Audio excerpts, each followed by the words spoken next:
Hello YouTubers, and welcome back to Go Figure Customs YouTube channel. This is take 2 of Tamiya Paints, how to use Tamiya Paints. Unfortunately, my first video was corrupted somehow, and I didn't realize it until, airbrush is running, let me turn that off. Didn't realize it until after I had already posted it, so thank you to friend and guest of General Geekery, Dayton Allen, for pointing that out to me. And one of my YouTube listeners, viewers, also pointed that out before I had taken the video down. So sorry about that. What this video was originally was one of the things that I see quite frequently on customizing pages is that Tamiya paints suck. They don't. They're actually very fantastic paints.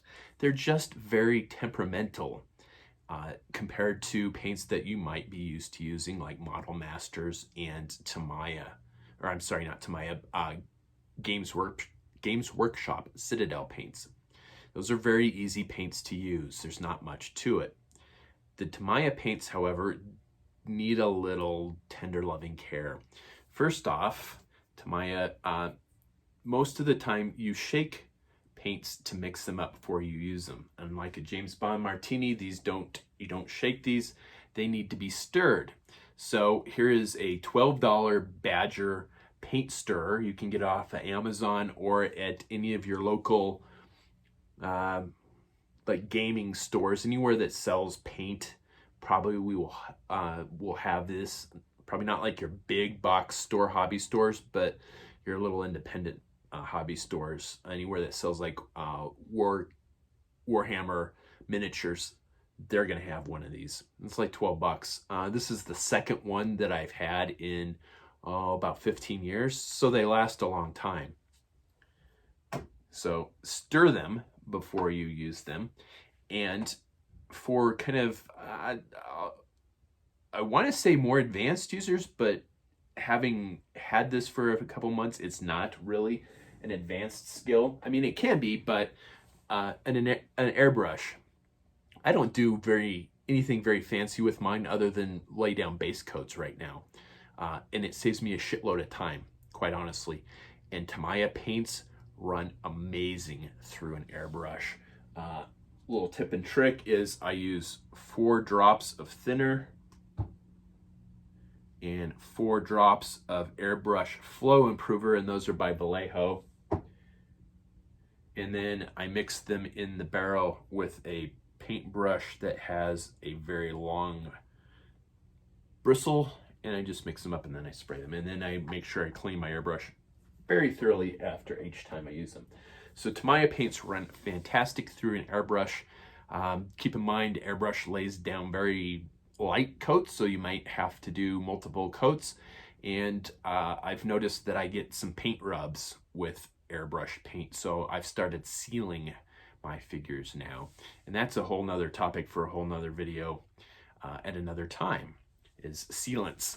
Because like primers, there's so many to choose from, and it's hard to know what's the best. And I don't use the sealant that I used to use. I use a different sealant now. So like I said, whole other animal.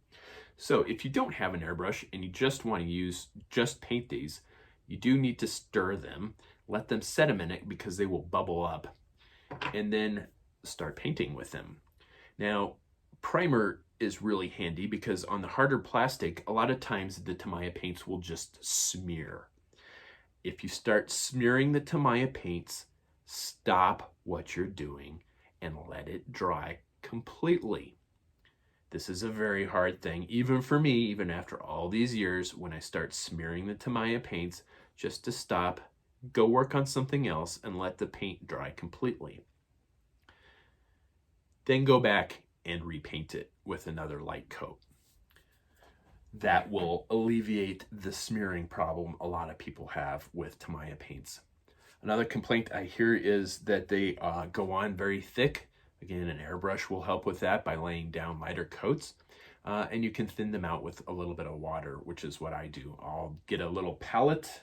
A lot of times what I will do is I put my customs that I'm working on a figure stand, an old figure stand, usually one that I've primered them on, and I will put a few drops of the Tamiya paint and then a couple of drops of water, and then I will mix them to a better consistency and paint from my figure stand using that as a palette.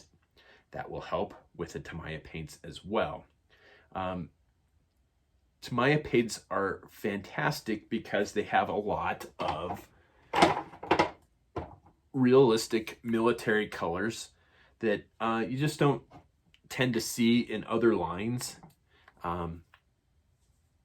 There you can get some close approximations with Games Workshop, but they make fantastic realistic military colors, and as well as they make really nice metallic colors too. I got a metallic blue, a dark metallic gray, a copper bronzish color, a chrome silver that's really nice. The metallic blue I've used on tons and tons of customs. One of the other things that's fairly unique to Tamiya is they also make clear paints. And I've talked about this on how to tint canopies different colors by using the Tamiya clear aerosol. And I do have a can of that handy just to show you. So it comes in an aerosol and it comes in a paint on. If I'm going to do large surfaces like canopies, I'm going to use the spray, and if I'm going to do a figure, I will use paint on. This is how I get my Iron Man figures to have that nice hard armor look to them, because I will paint them in a metallic silver. Then I will go over them with the clear red, let that dry, and then I will go over with the clear and then let that dry. And I dab this on. It's kind of like a wash and needs to go on fairly heavy. This doesn't brush on very well, so I dab it on. I currently have the green, the blue, the yellow, the red, the orange, and the clear. Real big fans of the orange, the red, and the clear. One of the ones I don't have is called Smoke, and it's kind of a clear black, which really looks really cool on different metallic surfaces. I don't have any with me right now. I haven't done any customs recently that I've needed that for. And then just let it dry thoroughly. So that's really your kind of your tips and tricks. So if it's too long, didn't watch, stir it, don't shake it. If it starts to smear, let it dry and then go back. Water it down a little bit and paint from a palette. Don't paint from the jar. And if you get towards the bottom of a jar, put some paint thinner. I use some of my airbrush thinner to thin it out, because it will start to settle. Definitely stir it before you use it again, because the pigments tend to settle, so there'll be like a watery layer on top of the pigments. So if you don't stir it when you open the jar, you're not going to get good paint. They are not difficult paints to use. They are just a little temperamental. That's about all there is to it. The clear and the metallic and the realistic military colors make this a fantastic line of paints that's well worth using. It's well worth a little bit of extra headache. And like I said, if you can swing an airbrush, like my airbrush was $50, the compressor was probably about $50. It's it's $100 to $200 outlay, but I absolutely love it, and it has stepped up my my customizing painting skills significantly, because you can do a lot of cool stuff with an airbrush. I haven't even learned how to do some of that stuff, but it saves me hours just laying down base coats on stuff. I painted a vest today using Tamiya colors. It took me 2 minutes to spray a base coat, and however long it took for it to dry.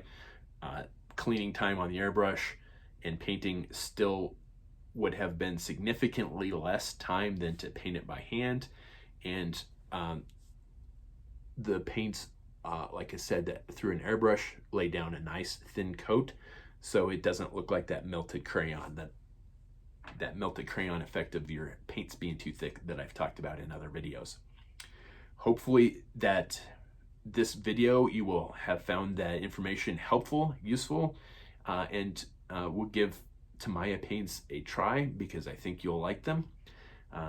Just takes a little extra effort with them, but you'll see where that extra effort went on your customs.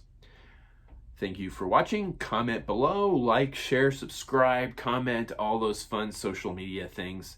Thanks for watching, and hopefully this video won't be screwed up, and stay tuned for more videos. Thanks.